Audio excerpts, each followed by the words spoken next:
malapit na ang opening pero biglang nagpalit ng import ang SMB. Umalis si Tyler Stone dahil manganganak daw ang kanyang asawa sa US. Like, alam niya naman talagang manganganak yun. Bakit tumanggap pa ng offer dito sa Pilipinas? For what? Diba? Sayang lang kasi he is the right fit for SMB and ginawa natin siya ng video. He is the perfect complementary player para kay Junmar Fajardo that can give entry passes and of course yung space na needed ni Abay kasi Tyler Stone is a 3-point shooter. A lot of his points sa kanyang mga nilaroang liga is galing talaga sa labas. Tsaka ang maganda is galing sa mga pasa. But syempre, if you need him to take over, kaya. So, anong meron ngayon sa bagong import ng SMB?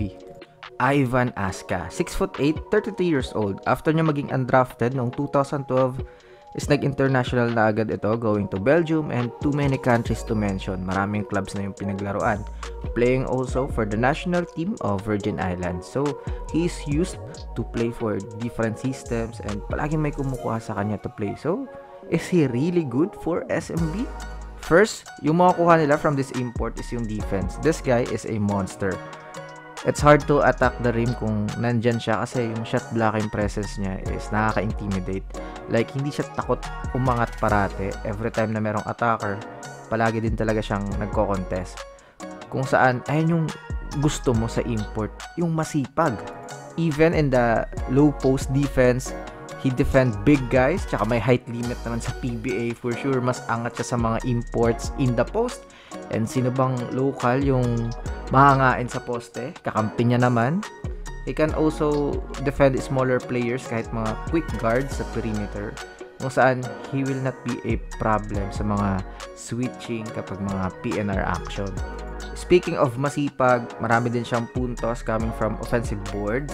He is known to crush rebounds. Magugulat ka na lang, na putback jump ka na, na posterize ka na. And if you want highlights, he can also provide that kasi he is a beast sa open court. Grabe yung elevation and athleticism. Tipong parang Deswells lang din kapag lumipad yung hinihigop ng ring. Tsaka explosive yung mga dunks niya. Dahil sa kanyang tagline na explosiveness, it's hard to guard him sa kanyang attacks kahit alam mong aatake lang din siya kasi walang outside shot. It's either attack to the basket or magpo-pull up sa mid-range. Crafty scorer talaga when he drives. And sa mid-range, okay naman siya. High jump shot and high percentage naman. Kaso, yun nga, lack of outside. Another player na dominante din sa poste. He can bully people kahit 6'8" lang siya. Dun papasok yung conflict of combinations. Magiging mabilis yung double team kay Fajardo. And maganda kasi talaga sana yung may outside shooting. Yung 4 kasi pang entry pass. Pwedeng ibalik agad tapos tira. Kaso, yun nga, magdo-double team ka kaagad kay Junmar. Si Tyler Stone talaga yung sakto for them. Kaso move on, may something na tingin ko okay pa rin yung import ngayon. Kahit walang outside shooting, tingin ko they will be fine pero don't expect too much. Kaso SMB to, kailangan mag-expect, kailangan nilang manalo. Malaking dagok lang kasi talaga kung walang outside shot yan. Mababawasan yung problems ng ibang teams on how to stop SMB. Pero kayo ba, SMB fans, anong tingin nyo sa import nyo ngayon? Let me know all your thoughts in the comment section below. That's all for this video. See you in the next upload. Bye-bye.